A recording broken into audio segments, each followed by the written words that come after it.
Hello everyone, welcome to Mocking Sapien. My name is Tanay and today we are going to talk about Bihar elections. The media coverage of the Bihar elections I'll talk about in some other video which I'm making already. That's a trippy one altogether, but this one I'm going to focus on the Bihar elections and what things have happened in the past 15 years under the Nitish government which have been good and which have been bad, and why is he facing a lot of backlash right now and what might possibly be the outcome. Let's find out. Now, Nitish Kumar has been focusing a lot on the law and order in Bihar and how it has become way better compared to Lalu, which to somewhat extent is true.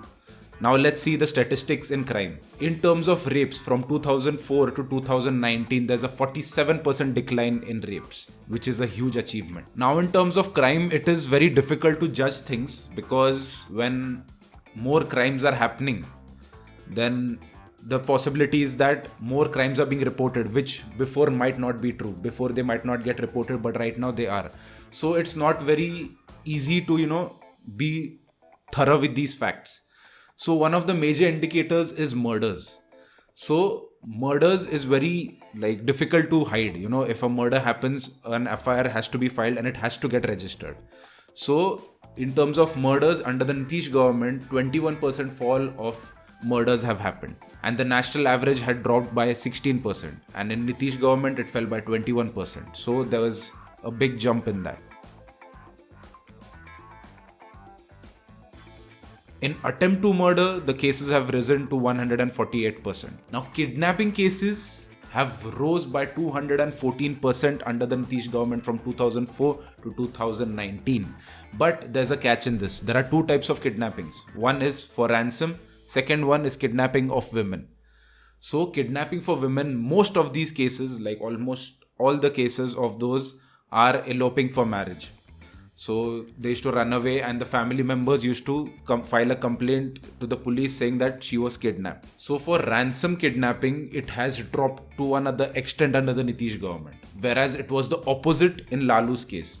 71% of the cases during Lalu's time were for ransom and 29% were for eloping for marriage, which has become the opposite right now. 80% are for eloping and 20% are serious ransom ones. Analysis of other data shows that there was a decrease in 70% of dacoity between 2004 and 2019. The numbers were already down by 2009, though cases of robbery increased 48% between 2009 and 2019. The strength of the police force has increased 4 times since Lalu's government, 4 times, and since 2005 from 85,000 police personnel it has gone to 1.4 lakhs.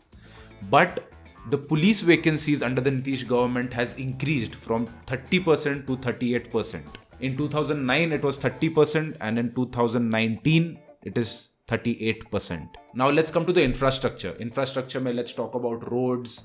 He has done fairly good in constructing roads and bridges and all that. Then in terms of electricity also, he has made sure electricity has reached every household in Bihar, which is a huge achievement. Drinking water. In terms of drinking water, situation is still extremely bad in Bihar. 5,635 wards of 896 panchayats is contaminated with arsenic.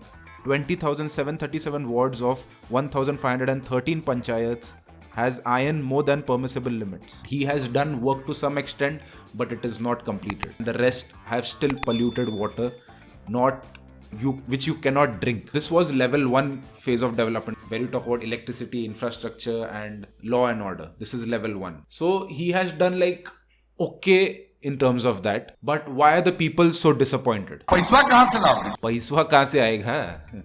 So it gets us to the second part, which is employment, education and private investments. Now, unemployment in Bihar has got worse and worse over time under the Nitish government. In 2004 to 2005, the national unemployment of Bihar was less than that of India. But over time, it got way worse. From 2011 to 2012, 1.6 times of national average. From 2017 to 2018, 1.2 times of national average. And in 2018 to 2019, 1.8 times of the national average. In 2018 to 2019, PLES showed all India average of unemployment was 5.8% and that of Bihar was 10.2%. For a deeper study into employment, we have to check the quality of the jobs, and the quality of the job is by checking salaried employees. So employment can be anything, salaried also and self-employment also, but salaried employees will show how much job creation has happened. Even in terms of salaried employees, Bihar is doing extremely bad. The Indian average for salaried employees is 23.8%, whereas in Bihar it's just 10.2%. Now from 2005 it has become better. From 4.2% it has come to 10.2% now, but it is still way below the Indian average, which is at 23.8%. Now in terms of the lockdown also, things got very worse in terms of employment. In the month of April, 41% unemployment was there in Bihar, 41%, whereas the national average was around 24%. Now in terms of private investments have declined heavily under the Nitish government, which means there was less industrialization, so less creation of jobs, which obviously means more unemployment. Now in terms of education, Nitish has praised himself over education in Bihar, but the reality is not that. Things have got very bad in terms of education over Nitish's government. When it comes to the quality of education, teacher availability, then taking exams frequently. Exams even aren't taken on time in Bihar. It's a very bad environment. ASAR is a very reputed organization who takes surveys regarding education and learning, where they give 5th standard class students to read second grade books. So they check if they can read. According to the latest survey, only 41% of the students of the 5th grade in Bihar could read the second grade books. Only 41%. The rest couldn't. And things have got way worse in terms of this under the Nitish government. As you can see, before, Bihar was doing better than the Indian average. And over time, it started declining more and more, and now it has become worse than the Indian average. When it comes to poverty in Bihar, more than 35% of the population except Patna are living in poverty. More than 35%, which is extremely huge. So in terms of employment, in terms of education, in terms of private investments, Nitish government has failed to a great extent, to a very great extent. That's why in this elections, jobs is so much in focus. Tejasvi Yadav from RJD, the leader of RJD, the son of the legend Lalu Prasad Yadav. I will try to translate myself in English here. हाँ, पहले हिंदी में कह देते हैं। साहब कह रहे हैं कि हमने गजब का काम किया है, करोड़ों का मुनाफा हर एक शाम दिया है, फल सालों में अब देगा, पौधा जो लगाया है, सेवा का समर्पण का हमने फर्ज निभाया है। Everybody is appreciating कि I have done a tremendous work.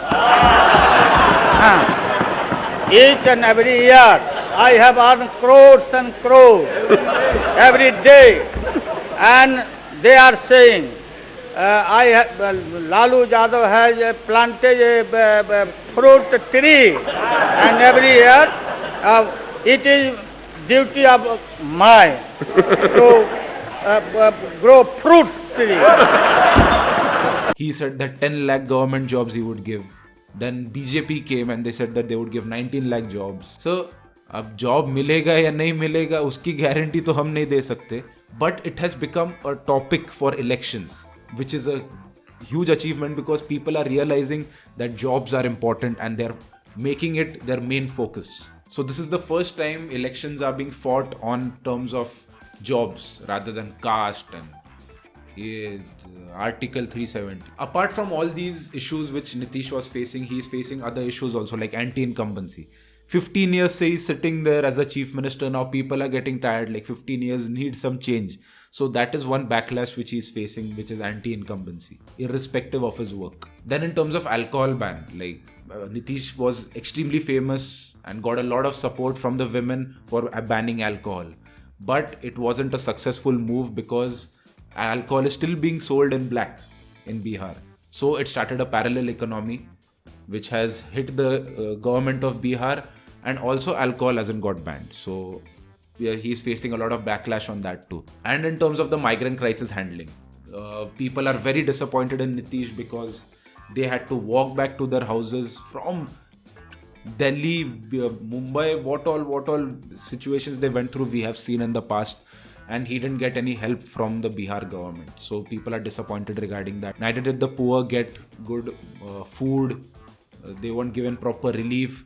So they are extremely disappointed in Nitish for this. Let it be in terms of the COVID-19 pandemic handling, also the healthcare infrastructure, extremely bad over there. So Nitish is facing a lot of backlash regarding that. But it's politics. Whether Nitish comes back as the CM or doesn't come back as the CM, BJP will stay in power. कैसे? Politics, इसे कहते हैं politics. कुछ तो जुगाड़ करेंगे भाई, ऐसे नहीं जाने देंगे पार को. पैसा कहां से लाओगे? So it's very difficult to predict what might happen. It's a very tricky situation which is going on. But I still feel Nitish will come back in power and BJP will still remain in power, because it's not easy to, defeat Modi ji like this. Modi ji is Modi ji. Modi ji. पैसा कहां से लाओगे? So let's see now what happens. We'll come to know in a few days. But it's a good thing to see that jobs have become the focus for this election. So extremely good. So that's about it. Thank you everyone for watching the video. See you guys in the next one. Bye-bye. पैसा कहां से लाओगे?